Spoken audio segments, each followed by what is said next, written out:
आज की कहानी है डयन का भूतिया गांव। मध्य प्रदेश के घने जंगलों के बीच एक छोटा सा गांव था, काला गांव। लेकिन लोग उसे उसके असली नाम से नहीं बुलाते थे। सब उसे कहते थे डयन का भूतिया गांव, क्योंकि वहां जो भी रात बिताता वो सुबह जिंदा नहीं मिलता। कहते हैं कई साल पहले उस गांव में रूपा नाम की एक औरत रहती थी। गांव वालों को शक था कि वो तंत्र मंत्र करती है। एक रात गांव में अचानक कई लोगों की मौत हो गई। डरे हुए लोगों ने सारा इल्जाम रूपा पर लगा दिया। गुस्से में आकर गांव वालों ने उसे पेड़ से बांधकर जिंदा जला दिया। मरते समय रूपा जोर जोर से हंस रही थी और उसने चीखते हुए कहा, आज के बाद इस गांव में कोई चैन से नहीं जी पाएगा, मैं लौट कर आऊंगी। उस रात के बाद सब बदल गया। गांव में अजीब घटनाएं शुरू हो गईं। रात को किसी औरत के रोने की आवाज आती, खिड़कियों पर खून से हाथों के निशान बन जाते, और जो भी जंगल की तरफ जाता वो गायब हो जाता। धीरे धीरे लोग गांव छोड़कर भाग गए। अब वहां सिर्फ टूटे हुए घर, सूखी गलियां और डरावनी खामोशी बची थी। लेकिन एक दिन 4 दोस्त YouTube के लिए हॉरर व्लॉग बनाने वहां पहुंच गए। रवि, करण, मोहित और अजय। उन्हें लगा ये सब सिर्फ अफवाह है। रवि कैमरे में हंसते हुए बोला, आज हम रात बिताएंगे इंडिया के सबसे भूतिया गांव में। शाम होते होते पूरा गांव अंधेरे में डूब गया। अचानक हवा तेज चलने लगी। एक घर के अंदर से किसी औरत के गाने की आवाज आने लगी, धीमी, डरावनी, लौट आओ। मोहित डर गया, भाई यहां कुछ ठीक नहीं लग रहा। लेकिन तभी कैमरे में कुछ दिखा। दूर एक औरत सफेद साड़ी में खड़ी थी। उसके बाल चेहरे पर थे और पैर उल्टे। करण चिल्लाया, भागो। लेकिन जैसे ही वे भागने लगे, गांव की सारी गलियों का रास्ता बदल गया। वे जितना भागते फिर उसी जगह लौट आते। तभी अजय अचानक रुक गया। उसकी आंखें पूरी काली हो चुकी थीं। वो धीरे धीरे बोला, वो आ गई है। और तभी पीछे से जोर की हंसी गूंजी। चारों ने पीछे मुड़कर देखा। पेड़ के ऊपर एक औरत बैठी थी, लंबे बाल, जला हुआ चेहरा, लाल आंखें। वही डयन, रूपा। वो पेड़ से उल्टी लटकते हुए धीरे धीरे नीचे आने लगी। रवि ने कैमरा उठाया, लेकिन कैमरे की स्क्रीन अपने आप बंद हो गई। फिर अचानक मोहित जोर से चीखा। उसकी गर्दन हवा में अपने आप मुड़ने लगी। एक एक करके सब दोस्त गायब होने लगे। सुबह जब पुलिस वहां पहुंची, पूरा गांव खाली था। बस टूटा हुआ कैमरा जमीन पर पड़ा था। कैमरे की आखिरी रिकॉर्डिंग में सिर्फ एक चीज दिखाई दे रही थी। एक औरत लाल आंखों से कैमरे को घूर रही थी और धीरे धीरे बोल रही थी, अब तुम भी इस गांव का हिस्सा हो। पुलिस को उस भूतिया गांव से सिर्फ एक टूटा हुआ कैमरा मिला था, लेकिन असली डर अभी शुरू हुआ था। कैमरे की आखिरी वीडियो इंटरनेट पर वायरल हो गई। वीडियो में लाल आंखों वाली औरत साफ दिखाई दे रही थी। लोग उसे एडिटिंग समझ रहे थे, लेकिन वीडियो देखने वाले कुछ लोगों के साथ अजीब घटनाएं होने लगी। रात 3 बजे उनके मोबाइल अपने आप चालू हो जाते। स्क्रीन पर वही गांव दिखाई देता और एक औरत की आवाज सुनाई देती, वापस आओ। उसी शहर में रहने वाली नेहा एक पैरानॉर्मल जर्नलिस्ट थी। उसे भूत प्रेत जैसी चीजों पर विश्वास नहीं था। उसने तय किया कि वो इस गांव का सच दुनिया के सामने लाएगी। नेहा अपने कैमरामैन विक्रम के साथ काला गांव पहुंची। दिन में गांव बिल्कुल खाली था, लेकिन जैसे ही सूरज डूबा, पूरे गांव में अजीब फुसफुसाहट गूंजने लगी।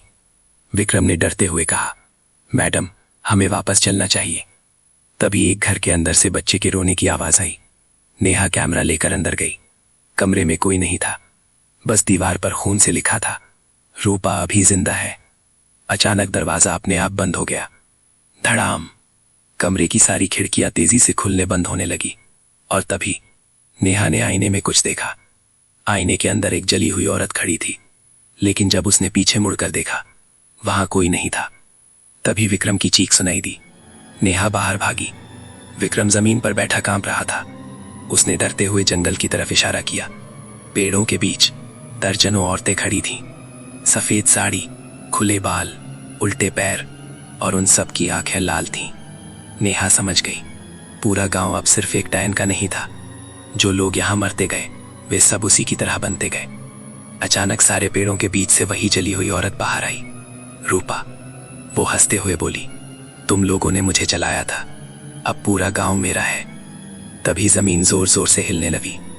गांव के सारे पुराने घर अपने आप खुलने लगे और हर घर के अंदर कोई खड़ा था, लाल आंखों के साथ।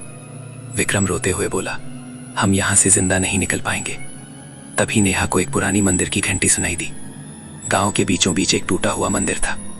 मंदिर के अंदर एक बूढ़ा तांत्रिक बैठा था। उसने नेहा को देखते ही कहा, अगर आज रात रूपा को नहीं रोका गया तो वो इस गांव से बाहर निकल जाएगी।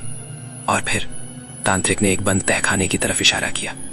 उसकी असली ताकत वहां छिपी है। तांत्रिक की बात सुनकर नेहा और विक्रम डर गए। मंदिर के नीचे बने उस पुराने तहखाने से अजीब आवाजें आ रही थीं। ऐसा लग रहा था जैसे अंदर कोई धीरे धीरे दीवारें खरोच रहा हो। तांत्रिक कांपती आवाज में बोला, रूपा की आत्मा इस गांव से बंधी हुई है। उसकी असली शक्ति उस तहखाने में छिपी है। अगर उसे नष्ट नहीं किया गया तो आज अमावस्या की रात वो इस गांव से बाहर निकल जाएगी। नेहा ने टॉर्च उठाई और तहखाने का दरवाजा खोला। चरररर। जैसे ही दरवाजा खुला, अंदर से सड़ी हुई बदबू फैल गई। दीवारों पर काले हाथों के निशान बने थे और बीच में एक बड़ा लकड़ी का संदूक रखा था। संदूक पर लाल धागे और तांत्रिक चिन्ह बने हुए थे। विक्रम डरते हुए बोला, इसे मत खोलो। लेकिन तभी ऊपर से रूपा की जोरदार चीख सुनाई दी। पूरा मंदिर हिलने लगा। तांत्रिक चिल्लाया, जल्दी करो, वो आ रही है। नेहा ने कांपते हाथों से संदूक खोला। अंदर एक पुरानी गुड़िया रखी थी। उस गुड़िया का चेहरा जला हुआ था, बिल्कुल रूपा की तरह, और उसकी आंखों से खून बह रहा था। तांत्रिक घबराकर बोला, यही उसकी आत्मा का घर है, इसे जलाना होगा। तभी तहखाने की सारी मोमबत्तियां अपने आप बुझ गईं। पूरा कमरा अंधेरे में डूब गया और फिर धीरे धीरे किसी के चलने की आवाज आने लगी।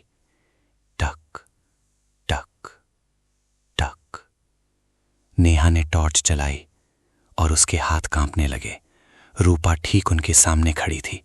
उसका आधा चेहरा जला हुआ था, आंखें पूरी लाल, और उसके पीछे दर्जनों डायनें खड़ी थीं।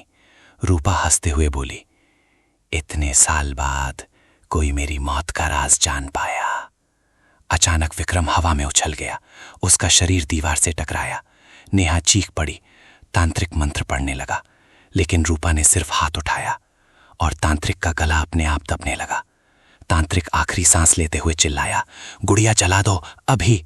नेहा ने जल्दी से मशाल उठाई और गुड़िया पर फेंक दी। जैसे ही गुड़िया में आग लगी, पूरा गांव जोर जोर से कांपने लगा। रूपा दर्द से चीखने लगी। उसकी चीख इतनी भयानक थी कि मंदिर की दीवारें टूटने लगीं। एक एक करके बाकी डायनें राख में बदलने लगीं।